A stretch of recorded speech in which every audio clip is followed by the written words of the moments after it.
and then unmute it, and then I'm gonna do this thing. All right. It's the internet. You're busy. Let's do this. Welcome to the GamesBeat Decides podcast. This is the podcast where we decide everything happening in the world of video games, so you don't have to think for yourself. I'm your host, Jeffrey Grubb. With me is It's me, Mike Minotti.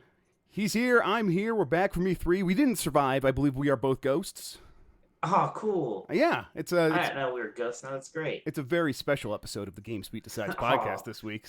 Finally. Yeah, we're gonna really we're gonna discuss death with children. I think that's what. Jesus. Yeah, we're gonna get real. That's what I'm we not do. excited about this anymore. Never mind. In today's episode, we will go over some news. We got the NPD numbers basically last night, but really it was very early this morning.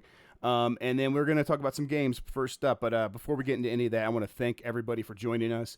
You can get more from me and Mike at GamesBeat.com. If you have something you want to share with us, you can email the podcast at GamesPlusPodcast@VentureBeat.com. That's the plus sign.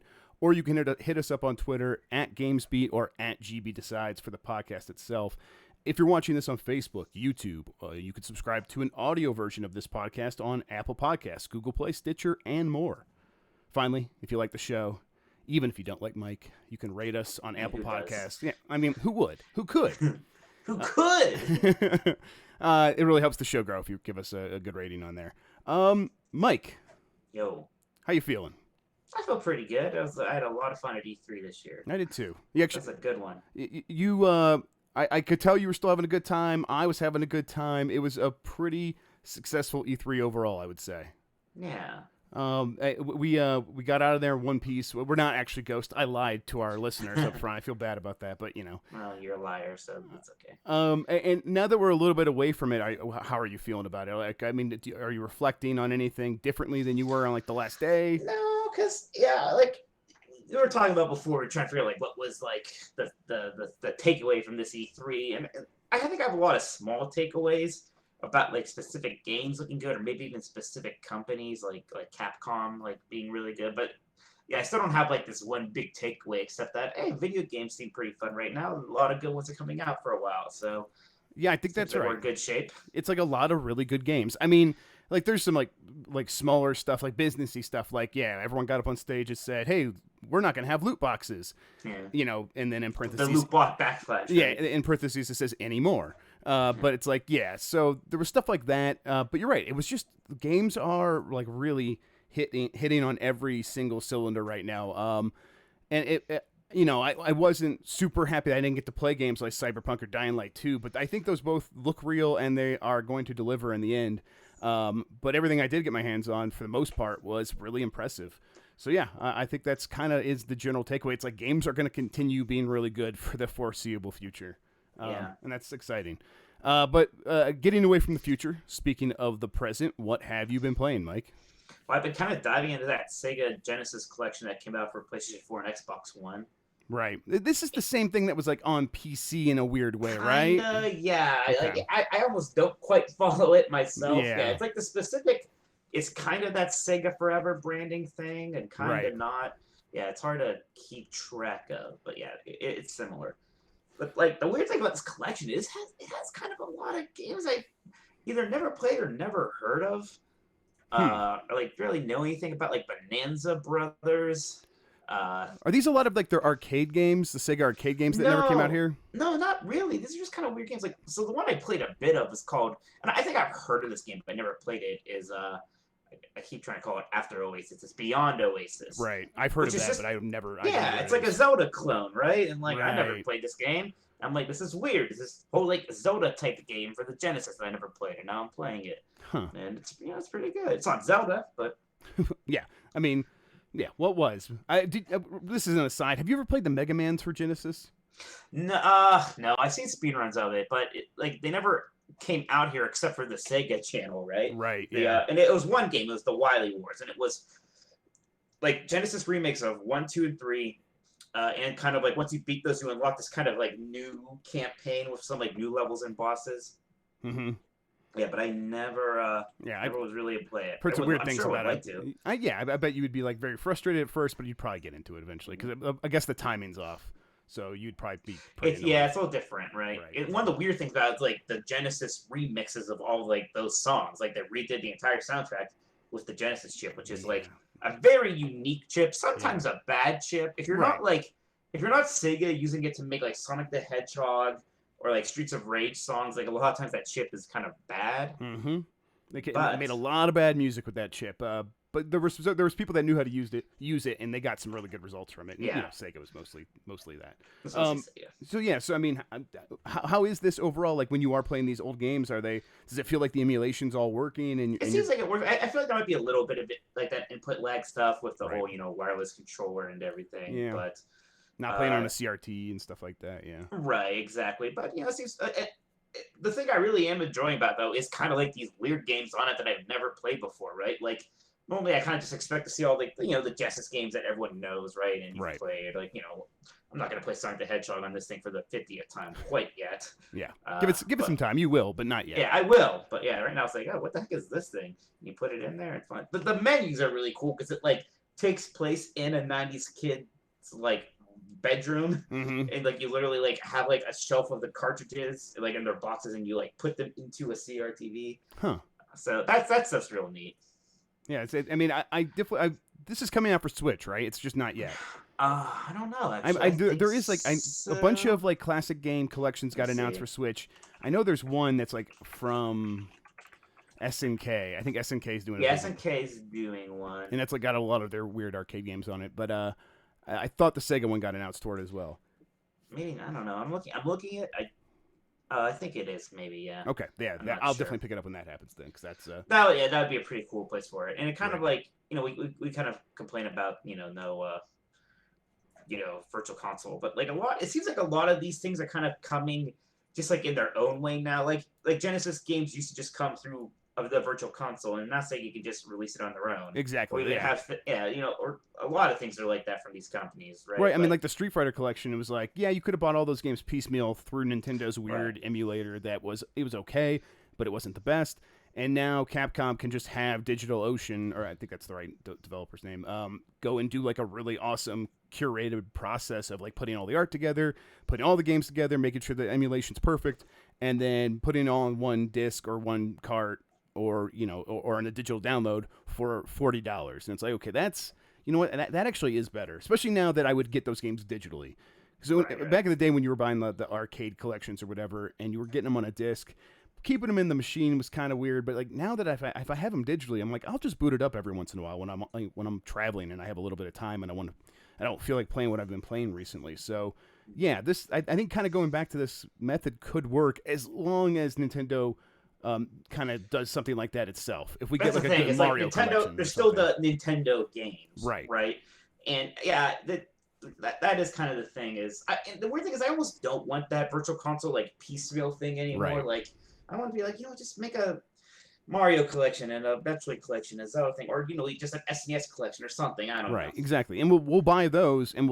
we'll still get the subscription service thing that comes with a few games here and there. Like we'll do both. So, yeah, hopefully that's what they're considering. I think they're going to see how well games are selling and realizing that they could just kind of put stuff out like that and do really well. But we'll see. But you're right, I don't want the piecemeal thing anymore either.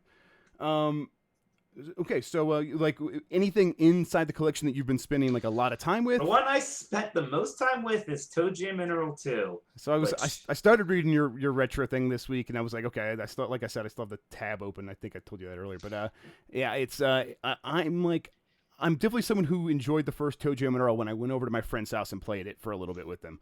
I never touched the second one. So what's up I with kind it? of always like the second one more. Okay, And yeah, yeah, the weird thing about it is like it seems like a sellout, right? Because the first game is this weird roguelike right, top-down, randomly generated levels. The second one is a 2D side scroller. right, But it's a real weird 2D side scroller where it's like you're playing a hide and seek, you're trying to capture these humans in jars and they're hiding in bushes. It's still non-linear. It's still like real weird. It still has that whole sci-fi rapper funk aesthetic thing that is just absolutely crazy and awesome.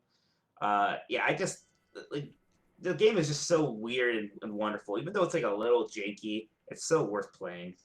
yeah. I didn't even realize it was a platformer until you like kind of I think I knew at one point, and then that just reminded me, and I'm like seeing the art in my head. But I mean, you think it's like really underappreciated? Like people like don't ever talk about this Toe Jam. So it's interesting when it first came out, it like got good reviews and everything, right? People liked it, but its reputation kind of soured to this sellout thing. Part of it is because like we learned that the developers were making like a more traditional Toe Jam and Earl 2 that was going to be like the first one to say it's like, no, we don't really want to do this. We can't market it. The first game didn't sell that great. It was more of a cult game, right? Like sales kind of crept up slowly on it. So then when they made it a platformer, the Sega, I mean, was a lot more into it, and it was an easier thing to market. And it actually did sell really well. I'm pretty sure it sold better than the first game. But yeah, like its reputation has kind of turned into this like sellout thing, which I don't really think is fair. It's still such a unique game, really fun game, and it's just still like it's great. It's one of those games that's cool for me to go back to now because I can be better at it now that I'm an adult. Right. I played a lot more games and I can have kind of some patience for it and stuff. Right. That makes a big difference on a lot of those games. It's like Yeah. they were a bit too hard or a bit too obtuse, and it's like, yeah, you can figure them out a lot quicker now, and the whole internet's there to like look everything up, so that helps. Right. With Toe Jam and Earl, did you ever play any of the later games? I think there was at least one more, right? Like on Xbox. There was or one something? on Xbox. It was going to be a Dreamcast game, turned to a Right. weird Xbox game, and yeah, it's kind of weird. It's a bit more like the first one again. It's just a little strange. It's kind of ugly. Mhm. The coolest thing about that game is like there's the character select screen. It's Toe Jam and Earl, and there's this new character. I can't remember her name, but like when you go to select them all, they each kind of have like their introduction raps. Kind of, especially back like in the Xbox era, I thought that was like kind of neat. Mm-hmm. Like, hey, I'm Big Earl, and this is what I do, right? I'm like, oh, okay. Yeah, Other characters rap on their intro screens. So that makes me wonder: is Toe Jam and Earl the Donkey Kong of the Sega universe? Because Donkey Kong is very much into rapping as well. That's my only connection there. Now, And they're not, I mean, and they're not Sonic and or Mario. the closest thing to me was Vector Man, right? Because that was Right, Sega's yeah. actual response to It it just was, yeah. graphically. Mhm. And What a Sega's weird game. relationship with Toe Jam and Earl is weird because they don't actually own it. Like that guy does. He's making that fourth one that he kickstarted, and Sega's like not really involved. So yeah, that whole thing is weird. Yeah, Sega not being really involved with like their weird games that people associate with them, like Shenmue as well. That's always so strange to me. I just don't understand how that kind of thing happened. I mean, I guess maybe Toe Jam and Earl they just didn't own at the time, maybe, and it just got published on their system. But Shenmue, I always thought Sega just owns Shenmue. So how the hell is this guy making a third one? Yeah, right. So No, turns out not so much. yeah. What else you been playing? Well, when I got back from E3, of all things, the game I thought I should probably finally get back to that I started was Wolfenstein 2. It's like it's a tradition to like play Wolfenstein when you get back from E3. I guess so, right? Yeah. How you feeling? How you Oh, it's liking it? good. Oh, it's still great. Like I was liking it. I just kind of like got distracted. But Right. I did like I just got to Venus and I did that whole thing you talked to me about before with Ronald Reagan, and that was great. Very good. Yeah. Yeah, I was at that thing where you had to pick like the 3 body augmentations. I picked the one that made me like scrunch my body up and go through. Okay, cool. Like, I picked the one that made you like very tall. The exact. That's what, yeah, that one looked fun too. Yeah. I am a little I don't want to say like it is a bit like it just seems like every level has like 3 different entrances Oh, yeah. based on one of these things. Oh, yeah. Right? It's like no matter what you picked, you would have found one of these things, and they're all basically in the same room, and you just pick one or the other or the other. Yeah, it's exactly what it is. It's kind of it was disappointing. Yeah, so that's a thing. But Right. It was fun to after all that at the end of the game go back and get all the other ones so you can have all 3 at once, and then Oh, use right. all of them in combat, and that was fun because you go like. I was like, okay, I'm scrunching up and going under a jeep, and then I'm jumping up and I'm shooting people from above them and stuff like that, and that worked. That was pretty cool. But yeah, in terms of puzzle solving in the environment, it just was not the thing that game did very well. No way. Okay, yeah. So, anything else from Wolfenstein? Anything else, Mike? oh gosh, no, that's really it. I just kind of finally getting through that, and I'm having fun with it. Yeah. No, I still love that game a ton. I'm very excited about Youngblood. Yeah, that was neat. Yeah. We can play that together. Oh yeah! Hooray! Yeah, you gotta finish too. So commit. Oh, I'm doing it. You're pretty close to the end if you have the augment. Okay, I've been playing Mario Tennis Aces. Hey. Yeah, so Is this it Aces? it's pretty good. Okay, so honestly I don't know. So here's what's gonna matter. If the game is laggy, it's a very bad game. If I could go online and play with other people, which the servers are live now, I can connect. but I can't find a match because no one has the game yet. So if I start finding games and there's a lot of lag in the matches, or like 1 out of every 3 matches pretty laggy, yeah, this is going to be overall a pretty bad game. If the matches are smooth, if they feel like Splatoon 2 does, which is why I'm pretty confident it will be fine, then yeah, I'm gonna love it. I'm gonna play it for a very long time because the tennis is so solid. It is. So when we talked about this last week or the week before last week, whatever it was, so we don't have to go too deep into it. But the tennis is just it's supreme. They nailed it. They got absolutely everything right. Everything feels good. You always have an option to get out of a bind if you're losing.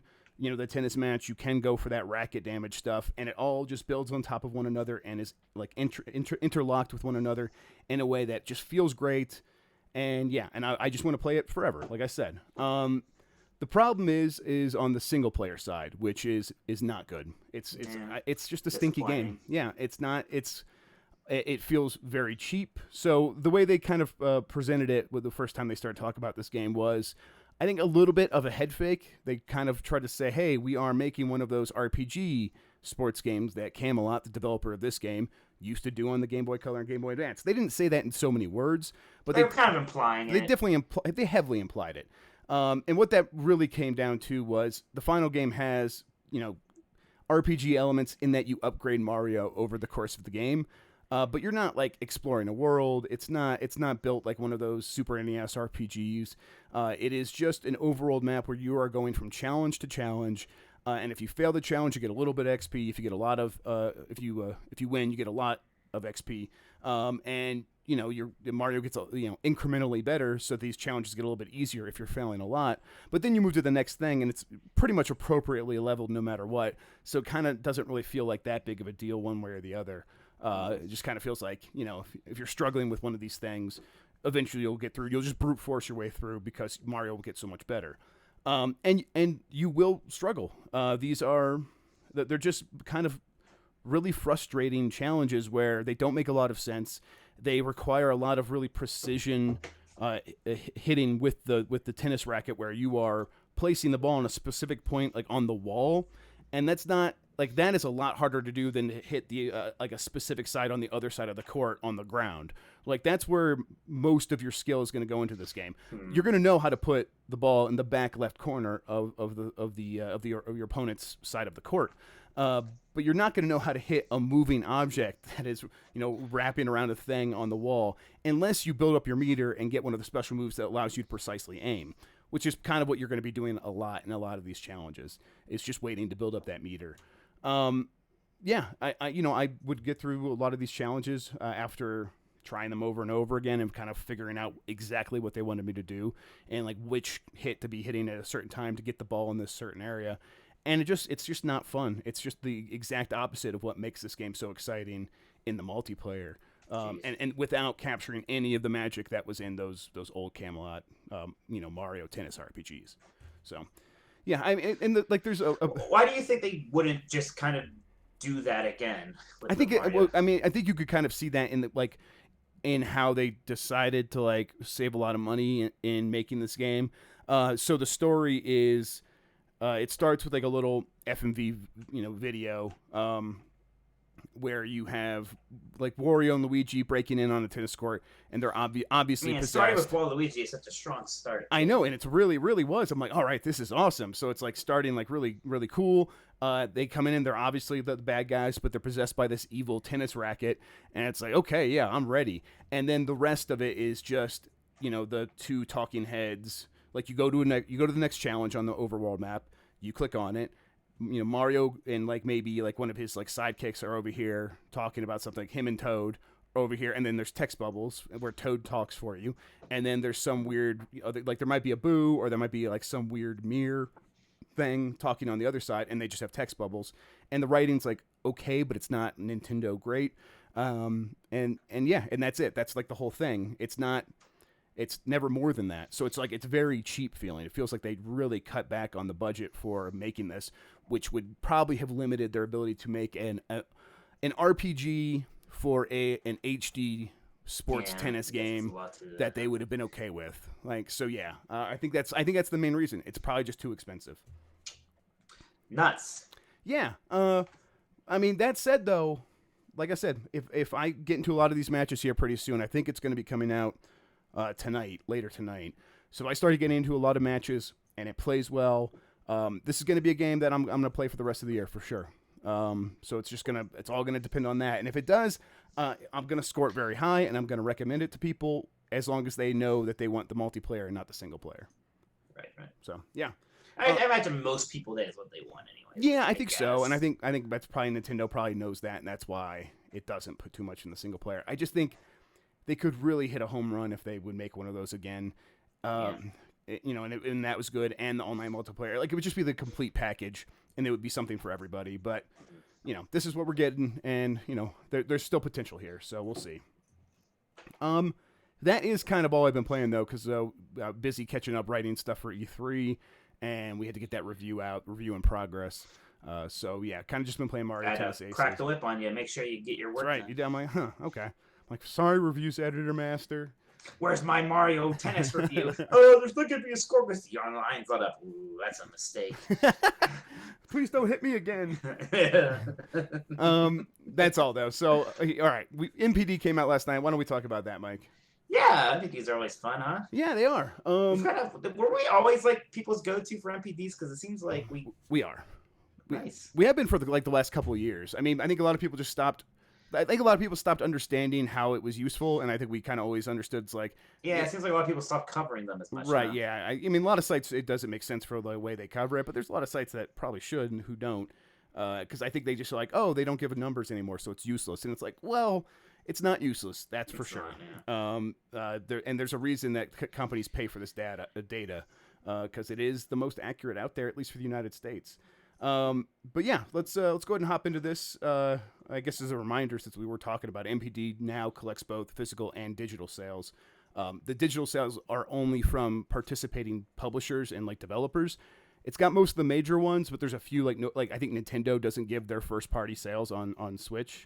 And 3DS or whatever. So, there'll be gaps in the data, but MP doesn't try to extrapolate. It doesn't try to put things through an algorithm to figure out how much it would have sold if we did have the numbers. It just sort of leaves that out and says, look, we don't have those. Here's how it is without those numbers included. Just keep that in mind. So, okay. So let's get into this. I think we don't have to go through this entire top 20, but me and Mike we'll both have it right here in front of us in case we need to reference it. I will say that the top-selling game was State of Decay 2.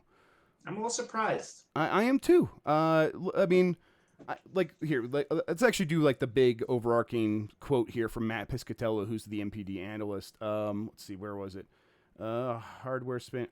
You know what? I might not have included here. Essentially, sales were up 13% overall, and that includes both software and hardware, and game cards and game pads and stuff like that. Software was down a little bit year over year. I can't remember what came out in May last year though. I could have looked that up, but the big thing that we didn't get this year that May had was Injustice 2, and that's why software's down. So, yeah. Yeah, well done. Yeah, Injustice 2 was a huge seller last year too. Those games kept getting better and bigger in terms of their sales. And I think it finished as one of the top 10, maybe one of the top 5 best-selling games of last year. So that was huge. It was a big game. Yes. We didn't have anything like that this May. What we did have was State of Decay 2 and Detroit Become Human.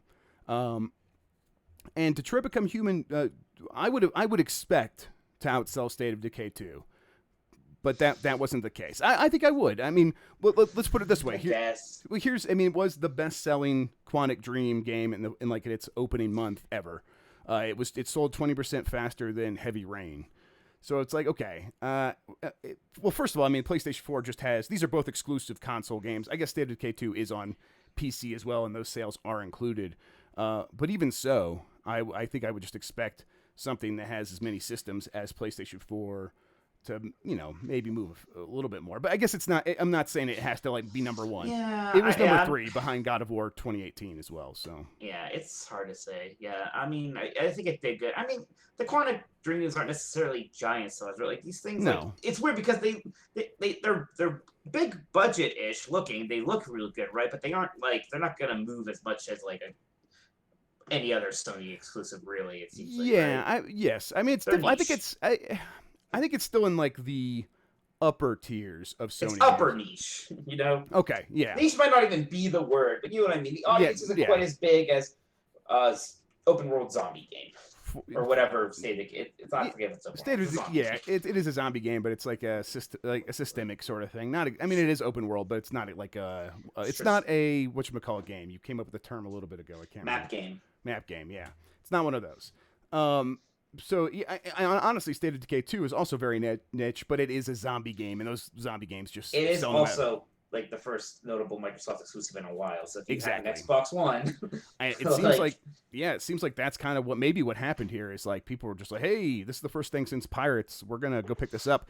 But I mean, so this chart first of all is arranged by dollar sales. So that's a $40 game in State of Decay 2. I think they have a $50 version, but most people are going to buy the $40 game. It's a $4 game, and it's also available in Game Pass, and it seems like none of that. In Game Pass, yeah, Game Pass, you just get it without having to pay for it, anything like additional other than your subscription, and that number isn't included in this list. So that's pretty impressive. That's kind of like a really good showing for State of Decay 2. I think more than anything, it's what you were saying is people on Xbox are just ready to buy these games if Microsoft would make them. Mm-hmm. So, and I mean, when you look at this whole list, the big takeaway is just how important exclusives are in general. Yeah. So many of these games are exclusives. Right. So we do have the top 20 here. I think let's actually try to name some of these exclusives. So we had State of Decay 2, God of War, Detroit Become Human. That's the top 3. Donkey Kong Tropical Freeze for Switch. That's number 5. A really good showing for that. Doesn't include digital, by the way. And then let's see, Hyrule Warriors Definitive Edition at 7, Mario Kart at 9, Super Mario Odyssey at 13, Zelda at 14. Yeah, and then I guess PUBG would count as a console exclusive on Xbox One. Yeah, so that's a ton of games right there on this out of this top 20 that are exclusive to one console or the other. So yeah, I think we are just seeing how more and more important these console exclusives are, and that is a change from like the Xbox 360 era where that was like, okay, we would see some of these games pop, but they would never make up this much of the list. So no.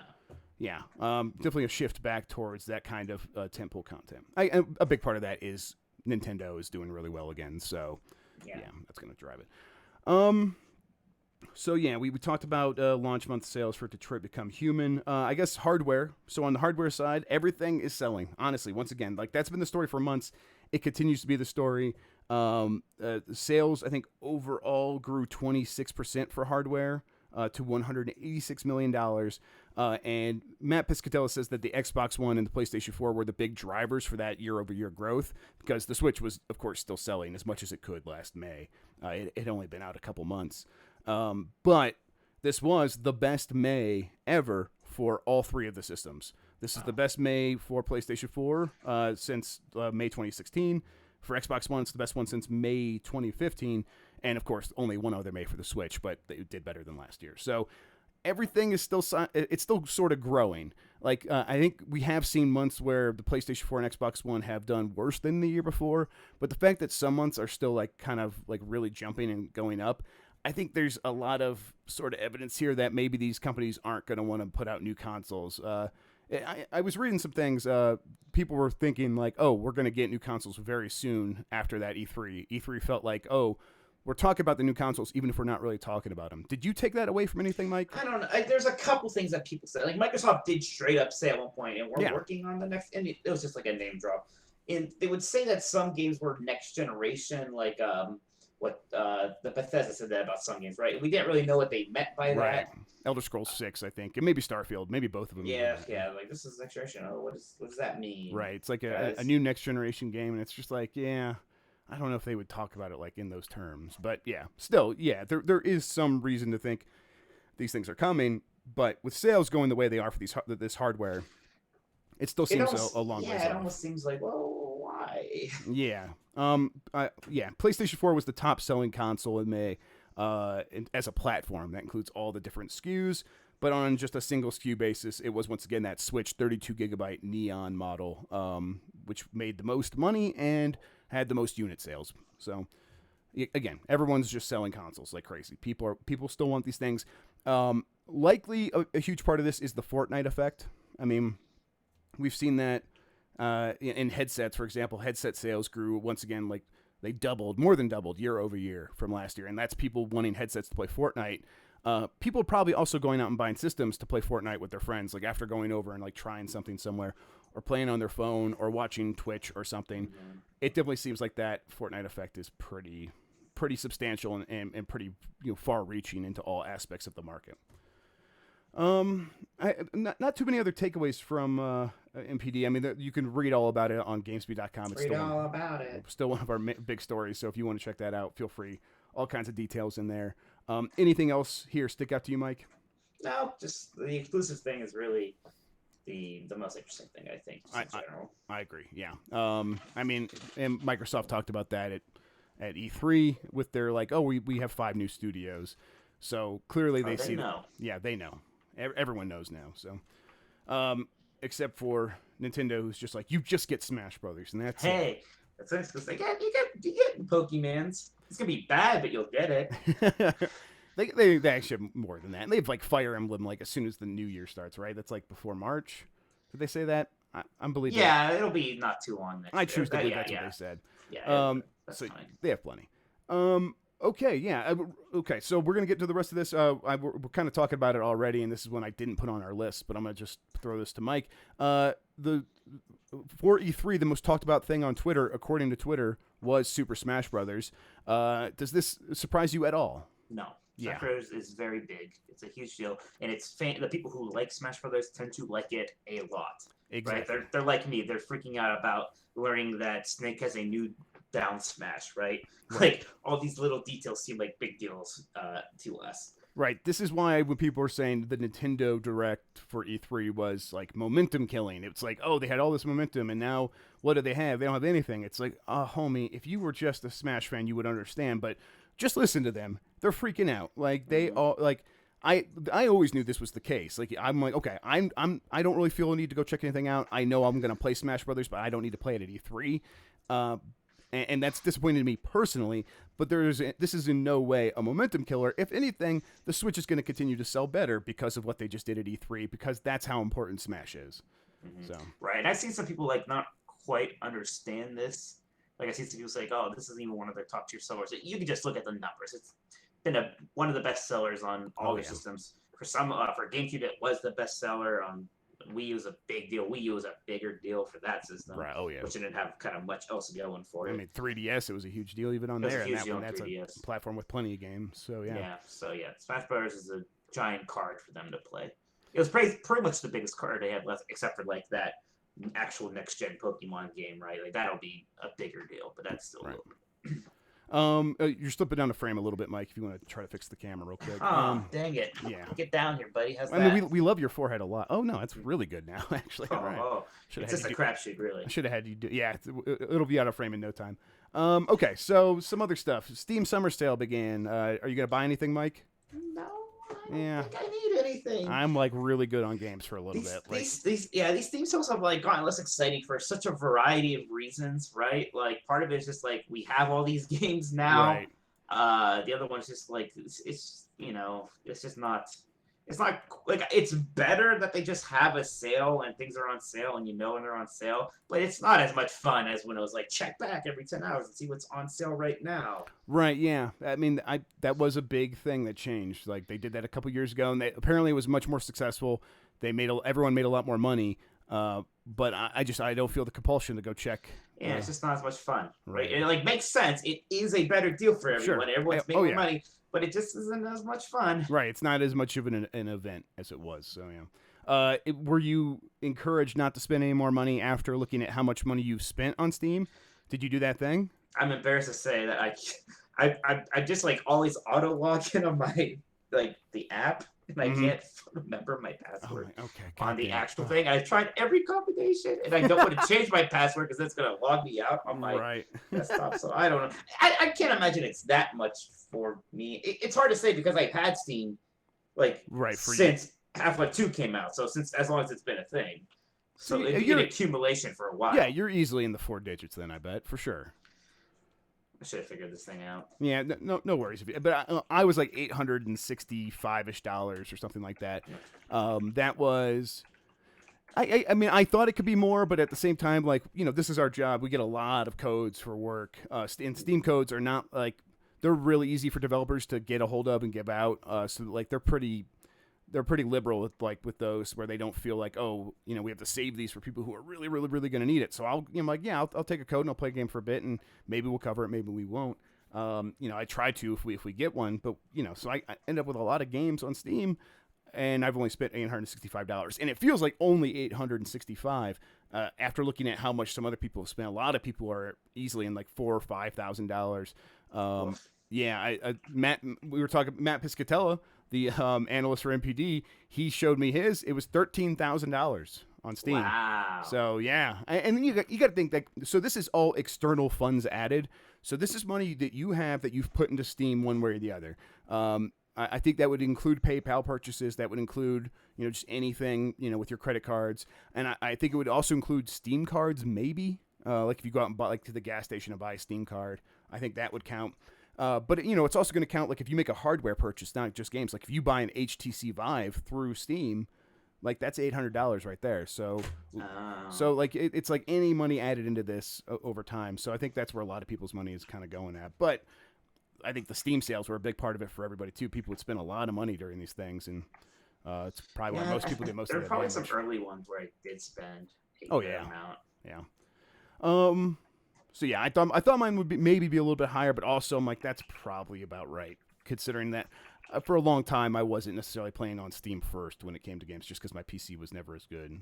But in recent years I have, and I think most of that damage was done in since 2014. So yeah. I think we're about to find out how much I spent. All right, I'm excited. I got a new password. What's your guess? Just give it a guess. I bet about like 1,200. Okay. Oh man, I can't wait to find out if it's like way more. There's a second. Oh, I have to get a special access code. Keep going. I'll get back to you. Okay, fair enough. No, all right, yeah. All right. Well, we can let's see what else. Okay, here's when I get to start talking about the Minecraft crossplay trailer. So Minecraft came out on Switch a while ago, but it was Minecraft Nintendo Switch Edition. That is different than Minecraft Bedrock, which is it's not really a code name. It's just like what Microsoft and Mojang call the version of Minecraft that uses all the same code base, so that they can do crossplay, and you could buy something once on one system, on mobile, for example, and then take it with you and use it on Windows 10 or Xbox One and now Nintendo Switch. This also means that people on all these various systems can play together, and that version of Minecraft hit Nintendo Switch today, or no, it was yesterday, I think. Yeah, yesterday. And now Nintendo and Microsoft are out promoting this, and they're on Twitter saying, hey, you want to play together? We're going to do crossplay. We have crossplay. Ooh. And the reason this is a big deal is because Sony very much does not have crossplay. They happen to be very against the idea. Wonder why. Yeah, and if you say it like this is why. You have to sign in to Xbox Live on Nintendo Switch to use Minecraft Bedrock Edition's crossplay features. And okay, so you say that. That's pretty strange and weird, and I get why Sony wouldn't want to do that. However, that when they apply the same thing to Epic accounts, which is what people used to play Fortnite across stuff, which became the big deal last week, that's when it's like, oh, okay, this no longer makes any sense. Like, why are you being so weird about this? And then you start thinking, wait, it's actually not that big a deal if it's just like Xbox Live, a free thing. You don't have to pay for it to play multiplayer Minecraft. Why not just let people do that? That seems kind of strange too. So, especially when you see Nintendo embracing it as fully as they are. So, yeah. They've been out, both Microsoft and Nintendo, especially on social media today, have been going back and forth, like pretending to be much more chummier than they probably are, even though Microsoft is a third party, developer for Nintendo. They're just like, hey, yeah, best buds, let's go frolic and play Minecraft in the field. It's nice how we play this together and are cool. Yeah, unlike that guy. Yeah, unlike someone we could mention, and they both look knowingly at the camera. It's fun watching people pick on the number one person, isn't it? Because they know what they're doing. Oh yeah, totally. I mean, it's very reminiscent of Sony doing the game sharing video at E3 2013. Oh yeah, very similar. Adam Boy's saying, hey, here's how you lend a game to a friend, and he just hands it to Shu Yoshida, and that's the end of the video. That was a big deal back then, and now they're trying to recapture that magic now against Sony. It definitely feels like it's starting to work a little bit, even if it's not going to turn any tides necessarily overnight. All right, did you find out this number? Yes, I did. All right, okay, what is it? 817. It Oh is wow, not as okay, much as I thought. It's like yeah, almost right the same as yours. yeah. So I saved a lot by sticking to sales mostly, and then trying not to go out and buy every new game, especially when I was like getting a code for another game that I could just go play instead. So that's been my strategy for saving money on Steam. But yeah, we're on So the I had a realization pretty early on, like with these. Well, part of it helps that when I was doing Steam sales, I was buying a lot of indie games a lot of time Right. anyway. And then it comes like I'm not playing these. Right. Like I'm buying them. I'm not playing them. Oh yeah, so. for sure. I think that happened. Like it feels like, excuse me, it feels like it just happened, but it's been years and years now where I'm like, I'm not gonna buy games in a Steam sale unless I know I'm gonna play them. Plus, honestly, a lot of the money I'm spending is probably on Blizzard games. I probably have spent more like on BattleNet, to be honest. I think that's probably that's easily, the number yeah. I don't want to see. Is my Right, BattleNet easily number. you've done that, yeah. I think because I mean, just Hearthstone would add quite a bit, right? Ooh, Because yeah. you buy all those packs. Well, yeah. I mean, you pre-order all the big pack things, yeah. Well, yeah. Actually, I get those like as a press thing now, but for a while Okay, I yeah. didn't. Right. But like just yeah. I mean, World of Warcraft subscriptions alone. Right. Yes. Okay. Good point. Oh, excuse me. So yeah, there are free to play games on Steam where people could put a lot of money into stuff. So I'm sure that's a big part of it too. But yeah. Okay. Let's keep going with the news. Both my wife and my dad sent this to me. I don't know what they were trying to say. This thing. Yeah, exactly. And I was like, no, I already heard this. This is not this is something that's like weeks old. And it like kept going around. I'm like, okay, what's the difference here? So the World Health Organization is going to or has classified gaming disorder as a mental health condition. And if this sounds familiar to you, like it did to me, it is basically the exact same thing that happened earlier this year, maybe late last year, with the CDC, which is an American health organization, not the World Health Organization. They're like, oh, gaming disorder. It's that's a thing as well. So it's pretty much the same story. It's just like a different organization saying it this time. And as far as I could tell, the condition that they are describing is just if you play games to a point where it is hurting your like social life or your job or or your personal health and all this other stuff, then it's a mental problem. And it's like, okay, I mean, I guess we could talk about it for sure, but boy, does this also seem like the Fortnite thing. It's just like people are like, oh, I've seen all their like friends and family play and talk about Fortnite all the time, and they don't get it. It's like a lot. Yeah, it's like a lot of people don't are like waving this in their faces, like, haha, look, I told you so. Like, what? Yeah. Who are you? Yeah, it's like, okay, I mean, I think we probably play a pretty healthy amount. I mean, I do a lot of things for like 20 hours a week, which is what the number getting thrown around a lot by like this story, I guess, is 20 hours Lauren, a week. you just watched Dawson's Creek for like the 17th time this weekend. Yeah, exactly. Like people binge watch stuff on Netflix. So I mean, and I don't think anyone's saying like, oh, that stuff's fine and games are bad. It's just we don't hear Netflix disorder. Like people talk about binge watching, and it's never in the context of a mental health disorder. It's like a fun personality thing. Like, yeah, I just it's binge like watch this show. It is their personality is I watch lots of Netflix. That's me. It's like, I play a lot of video games. You have a problem. It's like, okay, yeah. I mean, I guess. I mean, maybe it's a. And here's another aspect of it is people are like, people who maybe do play video games to a point of self-harm probably have other things that are already listed in the like World Health Organization, right? Like yeah. depression. This I don't. Yeah, that's my issue. Is that I don't think this is going to help anybody. That we have this as a classification. Right. It's not like people are going to go to the doctor now. Like now, I know exactly what's wrong with you. You play too many video games. Oh. It's very dumb. The cure is to get a girlfriend and stop being such a dumb nerd. Right. Go watch Dawson's Creek. Did you see what happened to Casey? Is that one of the characters in Dawson's Creek? I've never seen a Dawson's Creek. I don't know who these people are. JC. Why don't you stop talking before I hurt you? Deborah? I'm trying to think of a Dawson's Creek character, Mike. They sound like Dawson's Creek They characters. do, right? Exactly. Sure. See, we're cool. Yeah, okay. It's dumb. I don't want to dismiss it, but it is dumb. I dismiss it. I mean, it's just. I agree that people have problems and that manifests itself into playing too many video games. Right. But this is especially the way this is like trending on Facebook kind of a way. Right, it's very annoying. Exactly. And I'm just like everyone's like mother. It's just like, oh dear, and it's just like, bad. Yeah, we recognize this for what it is because we've been through this so many times. Right. If you've been gaming for any period of time, you've seen it before.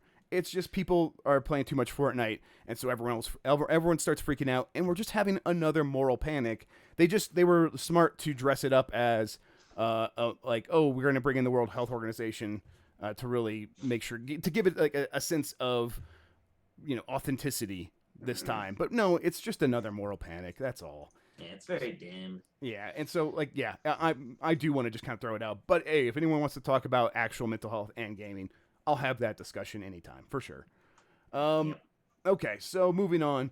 Here's I think just kind of more evidence that like people think that this is evidence that the people we aren't going digital, but I think it is. 66% of console players still prefer physical games over digital, and to me that number seems pretty like it's kind of dwindling. Like at a certain point, it was like, especially at the beginning of this generation, numbers were getting thrown around like 10%. Like 10% of games that are like sold are digital. The other Yeah, that's 90%. why. Yeah, people are like, "Look, 60% of games are still physical." I'm like, 40% of games are bought digitally Yeah, now. exactly. Yeah. Like, that's how I see that. Yeah, and it's like, and that number flipped pretty early in this generation. It started at like 10, 15% at the end of last generation. And since this one, it's just kind of just steadily worked its way up to 35% of every game sold is digital, if it has both a physical and digital version. So yeah, and it's like, okay, yeah, clearly still make a physical game if you can, and that makes sense to you because that is where most people are buying games. And that could continue for a while. But yeah, digital is here and it's here in a big way, and I'm all digital and I'm happier for it. I have almost no discs and I love Yeah, it. I'm like unintentionally all digital these days. It seems like part of it is just because what we do, we get set codes so often, and Right. now that that's happened, I'm like, yeah, sure. Yeah, exactly. Like my 3DS has like a ton of digital games on it. I'm like, I'm never getting rid of this thing, and it's awesome just to have them all there, and I don't have to like Yeah. keep everything in a box. I just have to keep the 3DS and its charger, and it should be good for forever. And hopefully, I'll be able to transfer things if anything happens to it. And it's just nice. That's really nice. And a lot of that happened because Nintendo sent a lot of download codes for review. And now the same thing's happening with the Switch. I looked. I think I have like 60 games on that thing already.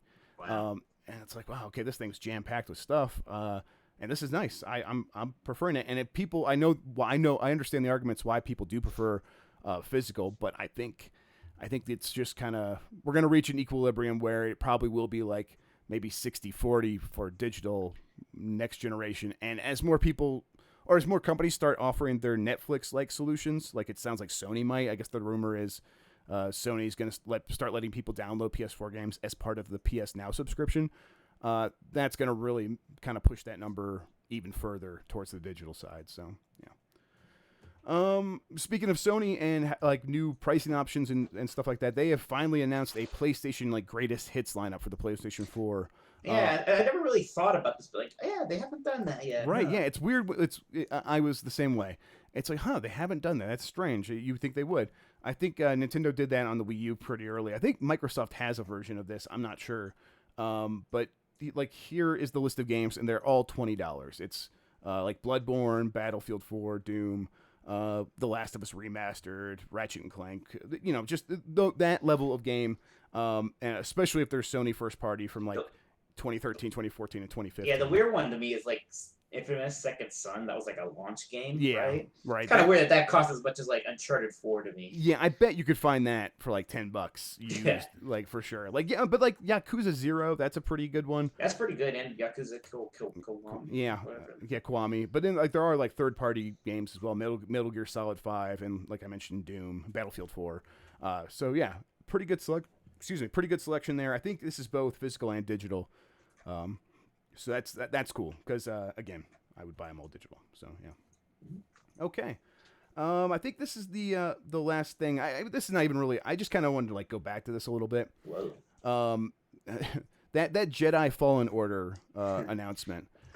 I just can't stop thinking about how poorly that was handled. Like that.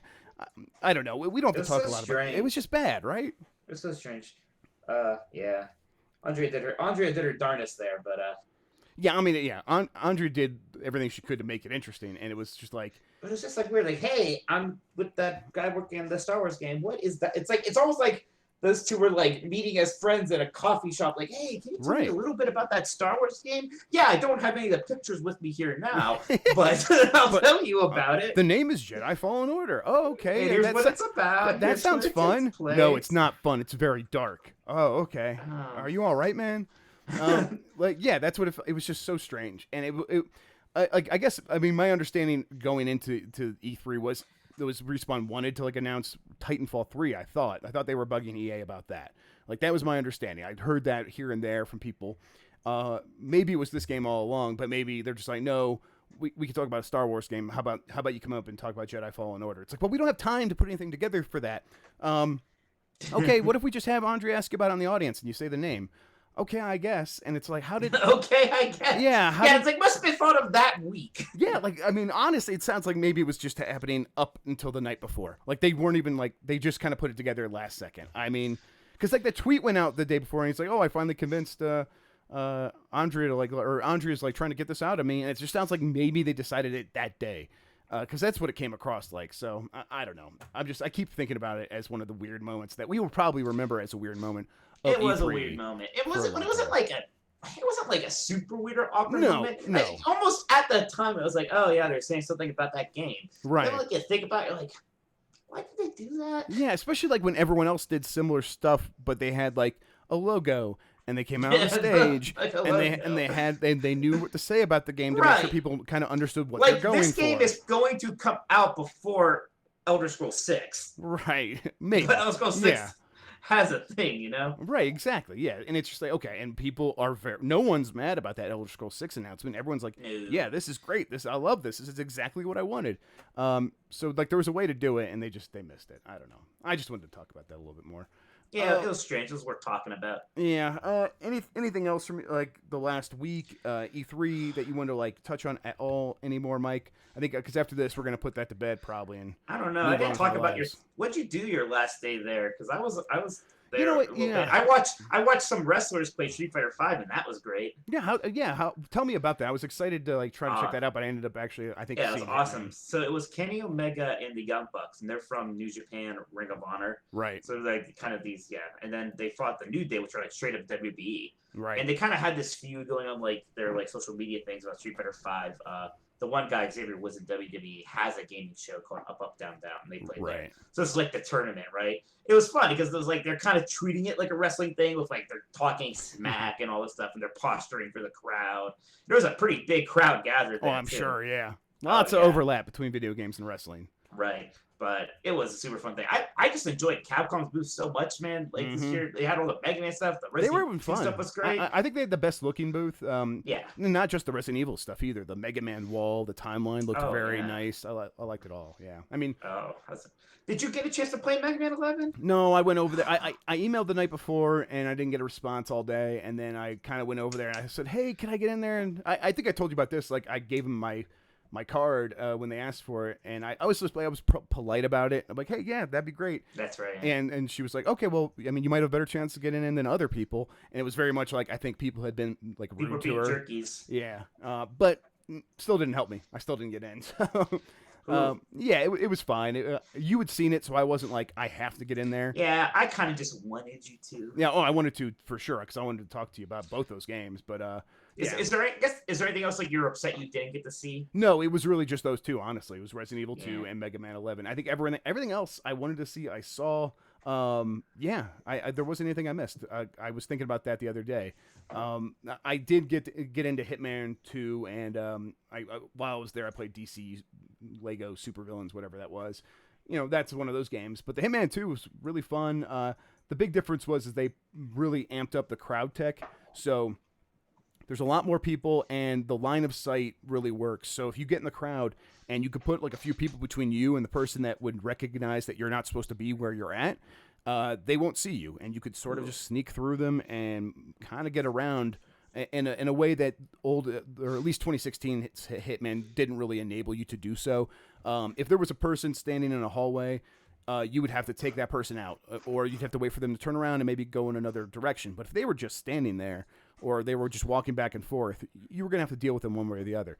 with the crowd system, you can sort of scoot around them in a way that is much more. It opens the levels up a lot more and enables you to take certain costumes that were more, a lot more glaring, that you were out of place. You could take one of those and get into places you weren't supposed to be a little bit more easily, and I think that's going to be it's going to be really interesting. It's going to open up those levels a ton, so I'm pretty excited about that. That gameplay is up on our website, youtube.com/VentureBeat and GamesBeat.com. So, yeah, I think that's pretty much it, though, Mike. Why don't we wrap up the podcast? Let's do it. Okay, so, I'm going to tell everybody where they can find us on the internet. No, actually, why don't you start, Mike? You tell everybody where they can find you. Well, you can find me on Twitter at Tolkoto. It's TOLKOTO. Always writing on GamesBeat, and I also do the Exploding Barrel podcast with my brother every week at ebpodcast.com. I don't know when you did this. You might have done this weeks ago. I think, does it say Jeff Itis or Jeff Tits on Twitter? I'm Jeff Tits on Twitter. I don't know if I'm allowed to say this a while ago. Yeah, it is Jeff Tits. Yeah, I did that. I don't remember this. Yeah. I'm actually Jeff Grubb on Twitter. I'm a very appropriate boy. You can get videos, youtube.com/Jeff Grubb, twitch.tv/Jeffrey Grubb. I've been streaming there this week quite a bit. I think I'm going to stream that Blade Runner, the 1997 point-and-click adventure thing. I wrote about that because of Cyberpunk 2077. That went up today, so check that out if you can. You could write a retro beat story for me. I could, yeah. No, I think I'm definitely going to play it, but I'll see about streaming it. It might be kind of tough because it's not supposed to run on Windows 10, and it's really disappointing because that game, the source code's been lost, so it doesn't sound like it's ever going to come out again. It's in like that weird Panzer Dragoon Saga hell zone where everyone wants it, but not everyone wants Blade Runner. 'Cause few people remember that, but the people that do really want it. So yeah, it's a bummer, but I'm gonna try to get it up and running and play through it. So yeah. I think that's going to do it for us. We'll be back next week. Until then, what do we always tell everybody, Mike? Cats? Something about cats? I think was so. Was that the thing? I tried to make that a thing? I think I tried to make that a thing. Cats are good boys. And I was like, no, that's not a thing. And then what do we tell them? I don't think we ever say anything. We should go away. Leave us alone. Go away. Get out of here. Yeah. That's it. It's the end of the podcast. Go away. That's our sign off. Bye, everybody. There you go. We hate you.